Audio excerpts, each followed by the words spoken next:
Hi, welcome to SBR Videos. I'm Peter Loshak. We're previewing week 2 of the NFL preseason, and we are talking right now with Joe Duffy from OffshoreInsiders.com, a guy who's been analyzing preseason betting odds for almost 30 years. Unbelievable you've been doing this long, Joe Duffy. And even now in 2015 on our videos, in the comment section on our YouTube videos, people comment like, what crazy maniac actually bets preseason games? But you would disagree with that assessment, right? Well, that's good because most of the public says it's a crapshoot. Guess what? When the public says it's a crapshoot, it is a crapshoot for the odds makers. We exploit uncertainty, and I've been doing it really, although I've been in this business for 29, I guess this will be my 29th football season. I really think about the past roughly 20 seasons is when I've really perfected the art of exploiting uncertainty to our advantage. Yes, you can use that uncertainty to your advantage, and we've been doing it for years and years and years. And of course, Joe Duffy's final premium plays can be found on his website every week in NFL season at OffshoreInsiders.com. All right, Joe, Chicago and Indianapolis. Right now, Indianapolis is a 3-point home favorite. The total's 41. And again, this is another kind of typical preseason game. Andrew Luck, doesn't need the practice. His role is completely set, so he's just, warming up in these games, just trying to get away, get his muscles warmed up and come out of it without getting injured. And Chuck Pagano, for the Colts, obviously, doesn't have a good record in the preseason, doesn't particularly care about these preseason games.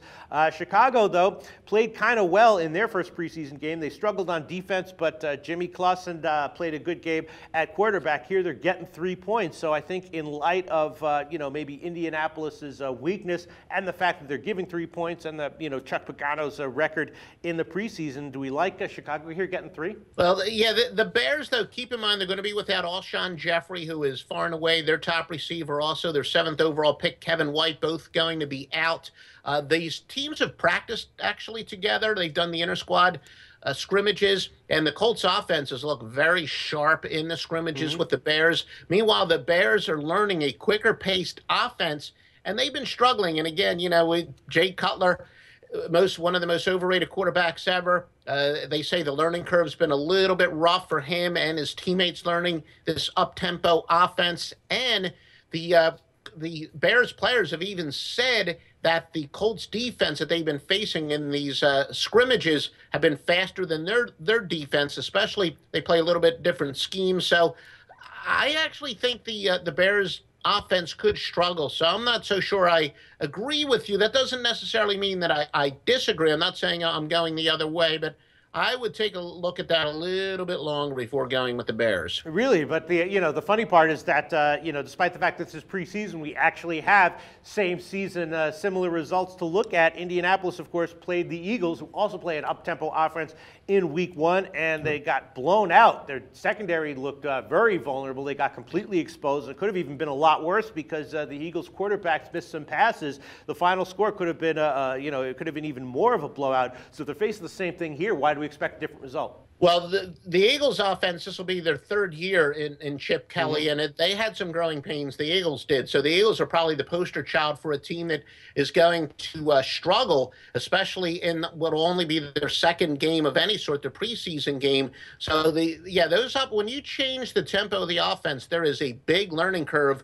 A team that's in their 3rd year in the offense and a team that's in their 1st year in the offense, the learning curve is completely different. So that's a horse of a different color. All right, well, then maybe we want to lean to the over then. The total right now is 41. The Chicago Bears, their game against Miami just went to 37, but they, as a team, scored 27 points. And if Indianapolis is, the problem is that Andrew Luck won't play that many snaps. He'll play the same amount of snaps he played in week 1, most likely. And then you get a lot of Hasselbeck and Brian Bennett, and that's not looking too inspiring for offensive production. Maybe we want to take a look at the over then. What would you say to that, Joe? I do think that that the Bears are really going to try to work out the kinks. So there probably will be a lot of snaps in this game. And going with the over would be very consistent with what I always say, that when you're handicapping totals, it is true. It's very much about offensive and defensive efficiency and competence, but it's a lot more about the pace. And and I do think this will be a fairly fast-paced game for a preseason game. So I would lean towards agreeing with you a little bit more there. Very thorough analysis as always. Now let's decide on what our leans are here. Indianapolis, again, a 3-point favorite. The total is 41. Is this going to be a pass for you, or you want to give an official pick? I'm going to say a pass. I got a couple things I want to look a little bit closer before I make an official pick, but I will say a pass. So the pressure's on you, Mr. Loshak. All right. Well, the pressure's on me, but I don't feel that much pressure considering, you know, the insightful analysis you gave us. I'm going to take the over 41. Why would you not want to go with that as your official pick? Because I am a little bit worried about how successful. I didn't say it's just about pace. It is also about the offensive competency, and I have my doubts about the Bears and their growing pains. Well, maybe I'll take a loss with it, but that's going to be my lean here. The over 41 is going to be my official pick, and so you would prefer the over 41. If you had to give a pick, though, you'd prefer the over 41 to either side?